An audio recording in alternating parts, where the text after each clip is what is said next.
emperor like Nero. I mean, what a cheek to say that, because look, I'm the emperor, I say what goes.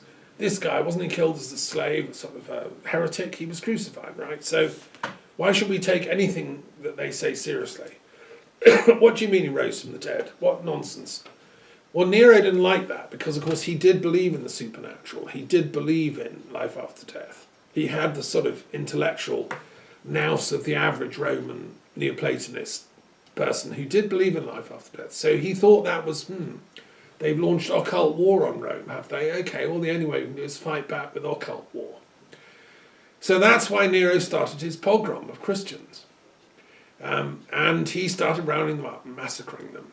And he began the whole, Roman spectacle of let's burn Christians today.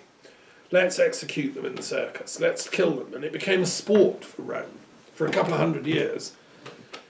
The emperor would order the massacring periodically from time to time of men and women who were simply believed in a higher power and that the emperor was not the supreme judge of morality. Well, fortunately, eventually Nero reached his own, end and was forced to commit suicide. There was such a revolution of revulsion against him. Legions started marching on Rome, people declared against him, and eventually he was forced into suicide. Thank God, Yes, there is a justice behind history. So the first lesson we can learn, I think, from the context of Luke is that ultimately we have to tune into that higher sense of justice at any one time in history. On the Brexit thing, there are so many claims and counterclaims. There are so many demagogues, claiming this, that, and the other. That let's go back to the inner stillness we have. Let's do, if we were doing a workshop in a parish hall now, let's do a 5-minute meditation for peace. Let's light the candle and reflect on this, what we've just studied.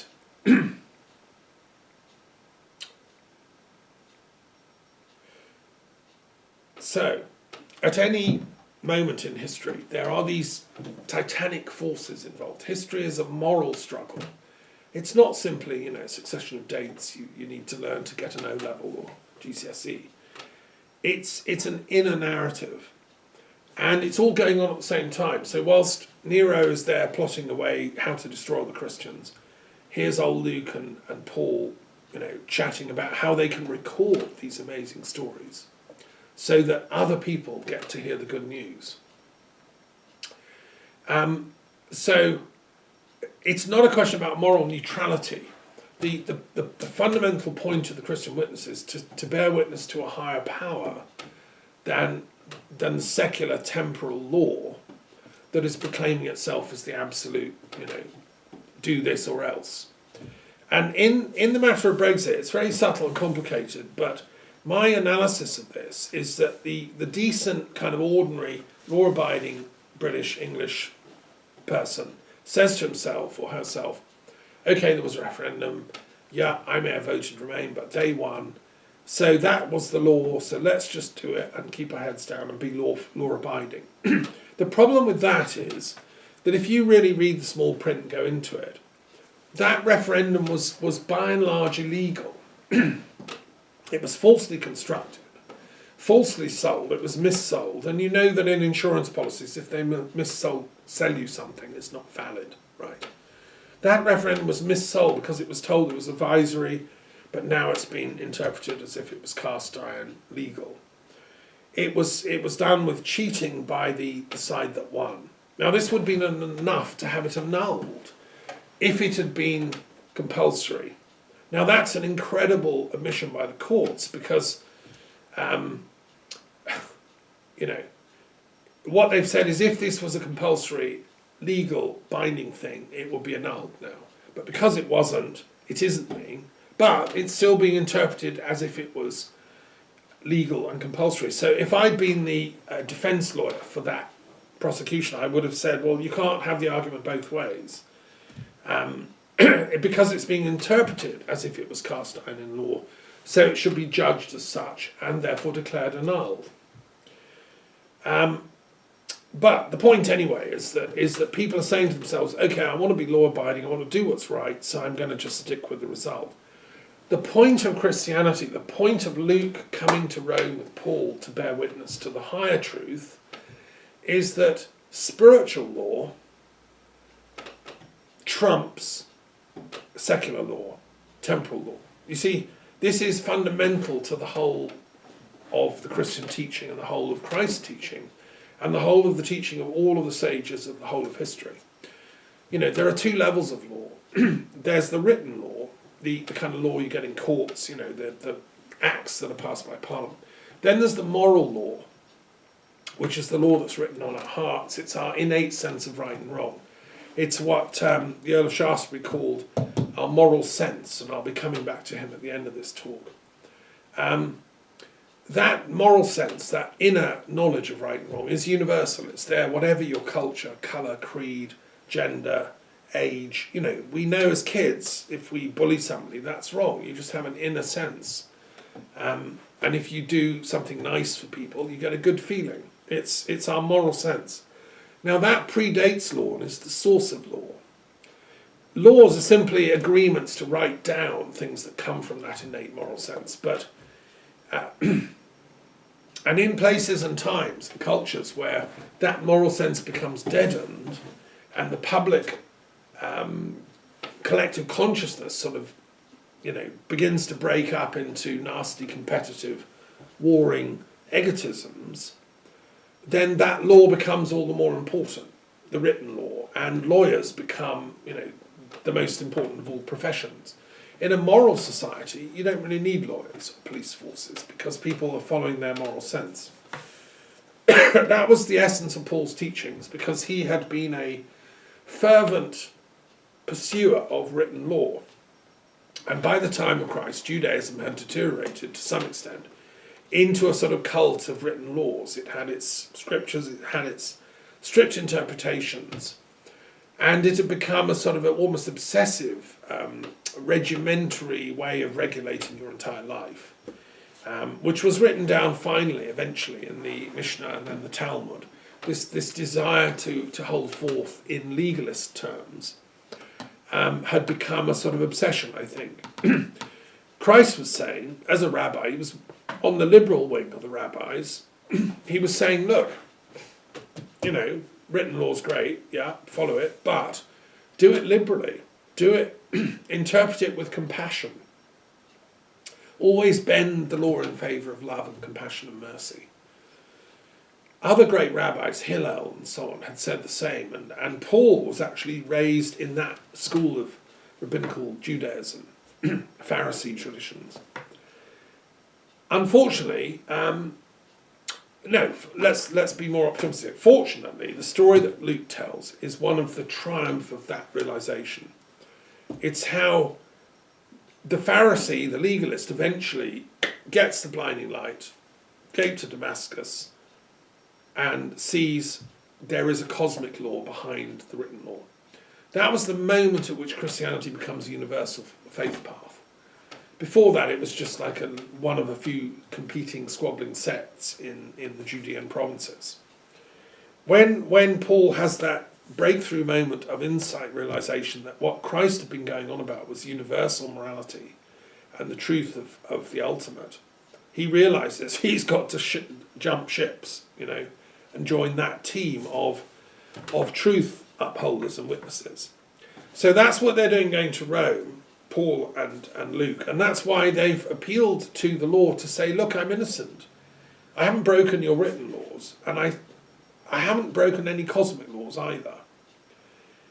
And that's what the critique of Brexit is all premised on, that actually from a cosmic perspective, that referendum was false.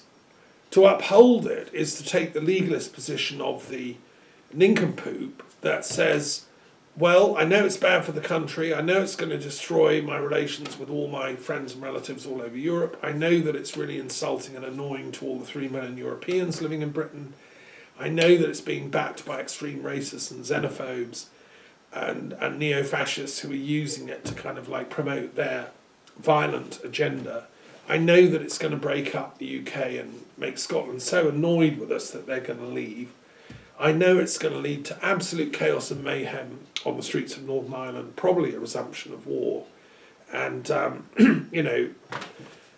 blah blah blah, etc. I know that it's feeding the extreme right-wing narrative of Trumpery and Trumpism, and they're really getting off on it. All the white racists that vote for Trump, they're seeing it as like a real victory for them. I know that it's feeding extreme right-wing shooters that are running amok in streets of wherever. I know that and yet, in spite of all that, but it was like that was what we voted for, right? Now, so we're going to do it because we're law-abiding Brits. This is the point, my dear friends, at which the Paul narrative kicks in, and you say, actually, hang on, that referendum in 2016 was against the law, actually. It was illegally done, and it was against the cosmic law because of the way it's been interpreted and imposed. And the people behind it are, the leaders of them are pretty unsavoury if you look at them.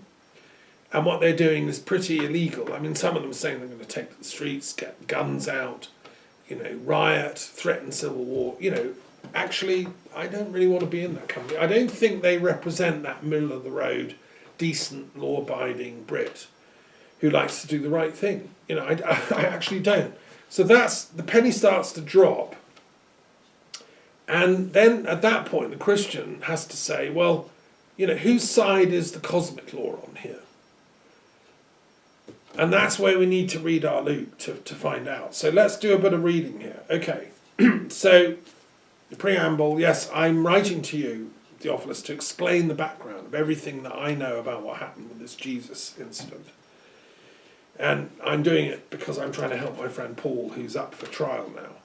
So look, there was this king, Herod, and it was a difficult, dark time. But in the middle of that, there was two miraculous births. First of all, there was a priest, Zechariah, and his wife Elizabeth. They have a miraculous boy who's born, and it's, fulfillment of a promise. And this is, of course, John the Baptist. So it's interesting. Luke begins with the birth of John the Baptist, who he revered, he respected him. And there's a whole sequence about that. And then he gets on to the second chapter, the birth of Christ, who he says, look, is from the house of David. He's a descendant of Solomon. And his mother Mary becomes pregnant. Miraculously. And then we have the lovely story of Bethlehem and the angels. Luke's the only author that has the angels watching the flocks by night, theme of countless carols. And the shepherds returned, glorifying and praising God, what they'd heard and seen. I love this because this is a touch for normal people. Think back to the history of English literature and Piers Plowman and the early role of the shepherd in English literature. These are common people. These are shepherds. This is Thomas Hardy country, right? They have a right to see the miraculous come into their lives too. So do the farmers of Britain. The farming stock of Britain, I love them. I've lived in the countryside for years. I noticed there's a great thing gone out in the hills of Wiltshire saying Britain has now changed their mind, wants to remain. Thank you. The farmers are speaking out. They know their livelihoods are on the line here. It's absurd, this Brexit nonsense. It's a fantasy cooked up by the right-wing media. They realise that. No, farmers have a right to a miracle. And the miracle would be for us simply to confirm, what is the moral path here, which is to stay within the European Union and change it for the better from within. Not to jeopardise the future of our entire country, just to satisfy the egos of some extremist Brexiteers. So actually Remain is the middle way. Remain is the moderate position to take. Forget this propagandising brainwashing we've all had, which is an extremist position. On the contrary, it is the miraculous being birthed in the hearts of the shepherds that realise what's happening. Anyway, then he grows up. There's other lovely stories. There's the wonderful story about when he goes to Jerusalem, and he's 12 now, and he has, he's obviously a very precocious and intelligent young boy, and he wants to study the spiritual law immediately. He wants to get in there with the rabbis and discuss. Well, so should we all. This is the indigo child. This is the child that we all want, which is someone that is going to be curious and want to know truth and not be held back. This is the innate genius in human beings. I have a personal grump against Boris Johnson, which I'll briefly relate about this. When I was teaching in the secondary school sector in Britain, and already, in universities and so on, I'd always had this thought that we should have a gifted and talented track in universities in Britain, as well as in schools where there is one. We should have the equivalent in universities, so very bright students can be spotted and encouraged and given extra work and extra tuition and stuff.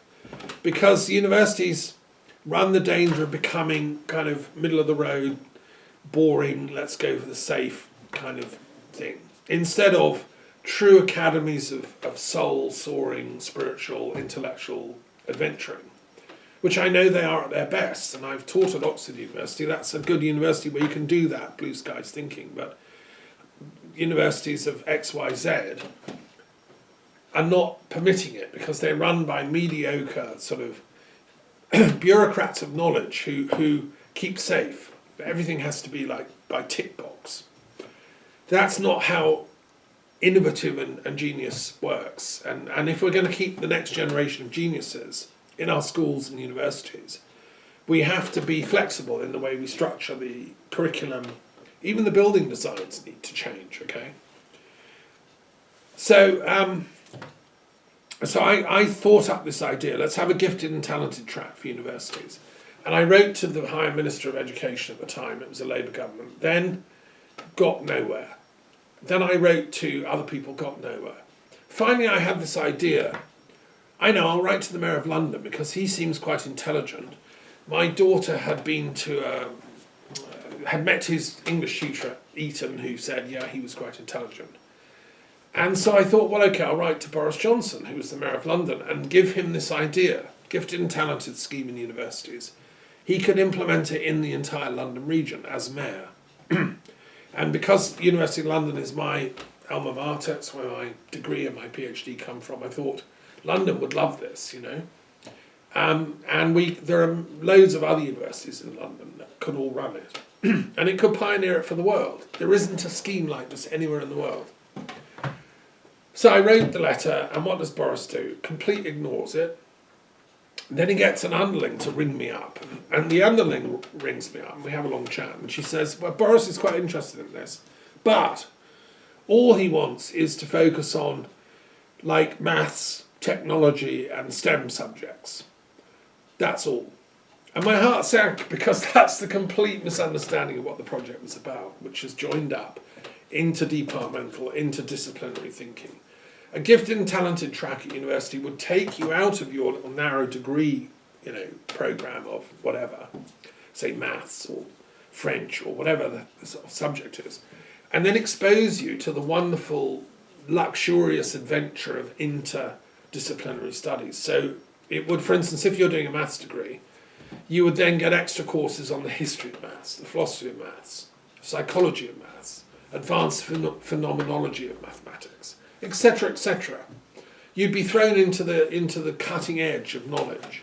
Or if you were doing a history degree and you were just doing your safe like papers in whatever medieval, blah blah, you'd do extra stuff on the history of medieval philosophy, on medieval science, on links in medieval Europe with China and the Silk Road and Islamic thought and the advent of paper and the advent of Islamic numerals, Hindu numerals actually.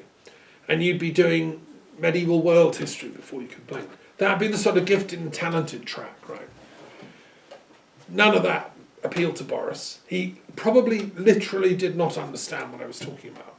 What he thought instead, the way his mind works, is, what can I pinch of this guy's reasonably good idea that will advance my career as Mayor of London? How can I convert this into a project that will feed my egotism? I know. I'll get it so that I can show that students in London are advancing in the correct subjects like maths and science that are getting funded. Okay, that's how a politician thinks. They don't actually think. He doesn't actually do any actual thinking. They just process, like a robot, the pros and cons of any given thing that comes before them for their own career advancement. And that was the moment at which I realised Boris was not up to the job. I thought he was reasonably intelligent. That was the point I realised he wasn't. And that's just my own little personal story here. And everything I've seen since then absolutely confirms that. What he's doing with the Brexit deal, so-called deal he's got, which I really resent calling this thing a deal, as if our lives and livelihoods across the UK and European Union is some kind of business. No, we're human beings, folks. We're beings, and we're not just part of dealing. That's a businessman's phrase, a Trump phrase, not a deal situation. This is a life situation, a life and death situation. Anyway, enough of that. The point is, my idea of a gifted and talented track at universities was exactly the sort of thing Mary and Joseph would have been panicking about Jesus. Why wasn't he with them? He was a gifted and talented child. And that comes through from the other Gospels and the Gnostic Gospels. It comes through from other writings, the Acts of Thomas and other things. Anyway, moving on, he's always going off and getting the Spirit. He's obviously spiritually gifted student. He goes to John the Baptist. Everyone was doing it with any sense. And he wants to, download the insight, the wisdom that John was promising. And that's when the Holy Spirit appears in the form of a dove. And there comes a voice from heaven, "Thou art my Son, my beloved. On thee my favour rests." Well, that's a beautiful image, beautiful thing. The dove is the image of the goddess. Actually, this is the Shekinah speaking. This is the divine speaking. And this is what inspires his mission as a teacher. The Shekinah, the goddess of wisdom. And this is why the sapiential literature of Christianity is so filled to overflowing from that moment on. And that's where Luke says he began his work, right, as a teacher. He was about 30. Gives his ancestral tree, it traces him back through Solomon and then back to Seth. And Seth is the wisdom of Adam and Eve's third son. And then it talks about his having to combat the devil. This is a fascinating passage, which I've commented on in detail in my commentary on Luke's Gospel, which you can listen to. If you take a spiritual path, you will be assailed by evil, by temptations, by ignorant people that will attack you or abuse you, or nowadays it's sort of trolls on social media, but it can also be physical attacks. I've had death threats, God knows what, in my career as a teacher. You just have to sidestep them carefully and subtly and try and turn them into an educational opportunity. Hold no thought of hatred against the person that does these kind of things. Try and see if you can help bring them to a place where they'll stop doing it. Because if they're doing it to you, they're going to do it to someone else. The thing is to bring us all back round the table of peace. Poor old Christ had later in his career, he had huge assaults, culminating in his death. But the whole 2 books of Luke is a testimony to, well, you don't give up. Even if they kill you, they can't stop your truth being said. Scripture, Jesus says, is man doesn't live on bread alone. So you can't tempt me with the trinkets and baubles of this world. And as for temporal power, you can offer me the whole dominion of the universe, make me king, emperor of the universe. No. All I want to do is worship God. and find the truth. I'm an ultimate truth seeker, not a power seeker. This is the difference between the Boris Johnsons of this world, the Trumps. These people are, are after power in the outer sense. And the only reason they want Brexit is they think that they can get more personal power. And they can hijack and, limp it onto the UK state and then advance their own careers and finance through it. And that's why all this sort of dark money is flocking in to support them, because they all think it can be a vehicle for their own ego advancement. The problem is it can't, because the UK is actually a Christ project. It was a divine dharmic project, and it will disappear into the shadows if these evil people try and take it over, and Scotland will leave it. The UK will crumble, and I would say that has to happen if we, the people of morality, are not able to prevent that happening. And Brexit is their absolute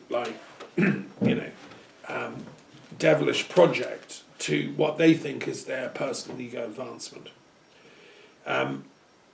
Anyway, Christ has the power to stand up against them all, and so do all saints inspired by Christ. And that's what we should be telling in our parishes throughout the UK. That this is a moral duty, actually, to stand up against this false teaching of Brexit. It is a heresy, and make no doubt about it. In theological terms, it's a heresy. Now, why do I say that? Normally, I'm quite sympathetic to heresies, and I tend to take the side of the underdog. Why it's a heresy is because it's divisive, conflict-causing, violence unleashing. Just stop there, that's enough. A heresy means a sort of an idea that suddenly springs up, which leads to violence and unrest and huge conflict. Brexit, as we know, is going to unleash huge conflict in Ireland. It already has started. Irredeemable conflict between Scotland and England and Wales, and it's already started, and will lead to the divorce of this country, and also conflict between the Welsh and the English. I mean, it's already started, and huge conflict within England between different factions. Now, this has all the hallmarks of a heresy. What will it do for advantage? It won't. It's manifesting poverty. It's coming on the back of the group and party that's brought real division and poverty and impoverishment to British society, which it needn't do. Britain is a wealthy country, and yet people are living off food banks. The poverty of kids is such that they can't afford to eat in the week. The poverty of young people, married couples, they can't afford a home.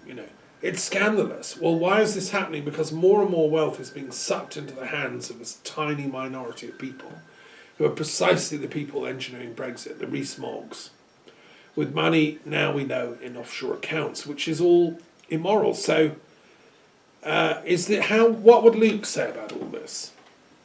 Well, it's funny, because he would remind us that when Christ first started teaching, his very first words were from Isaiah, in the synagogue in Galilee, in Nazareth. The Spirit of the Lord is upon me, because he has anointed me. He has sent me to announce good news to the poor, to proclaim release for prisoners, and recovery of sight for the blind, to let the broken victims go free, and to proclaim the year of the Lord's favour. What? Where did that come from? That's not Brexit. Brexit's the complete opposite, the antithesis. Brexit is, I've come to proclaim bad news for the poor, to proclaim much more imprisonment and much more harsh sentencing for prisoners. The breakup of the NHS so that the blind are going to get even a worse deal than ever before. Victims are going to be, there's going to be many more victims. Don't you doubt it, because nobody will be able to afford decent diets or proper homes. There's going to be more and more homeless people, so many more victims. And we're proclaiming the year of the Lord's favour just for Brexit and Brexiteers, you know. It's a complete antithesis to what Christ was talking. Christ was saying what he was standing for as a teacher was for the whole of society, right? So a liberation theology, if you want, which was for the poor, but also for the rich, as Juan Segundo and other great liberation theologians have pointed out. The point of liberation theology is it's not just for the poor, it's for the poor and the rich, because the rich, in their castles, on their Brecku Island, publishing the Daily Telegraph, you know, they're not very happy either, bless them, because they know what they're doing is wrong. That's why they have to go and hide offshore. No, what Christ was saying is it's a universal teaching, which is the meaning of the word Catholic. Anyway, I love Luke. He says he rolled up the scroll, gave it back to the attendant, and sat down. And all the eyes in the synagogue were fixed on him. You know, you can see it like a bit of theatre. He began to speak. Today, he said, in your very hearing, this text has come true. Anyway, read it. You know, it's one thing about Luke is he's a real craftsman with words. He's an artist, and this is why later on he's made patron saint of art. The tradition is that he retires. He escapes from Rome just before Peter and Paul are crucified by Nero. He gets out. He retires to Greece, and he ends up living to his 84th year. Paints icons. He's an artist. It's very possible, you know, you can see him like an old man with a beard, kind of druid looking, and just still trying to capture that beauty that he caught and share it. Then he goes on about how Matthew joins Levi, and how the disciple team is fixed. People grumble at Jesus. What's he, an antinomian? Why is he teaching this laxity of law? Well, what do you mean you can eat on the Sabbath?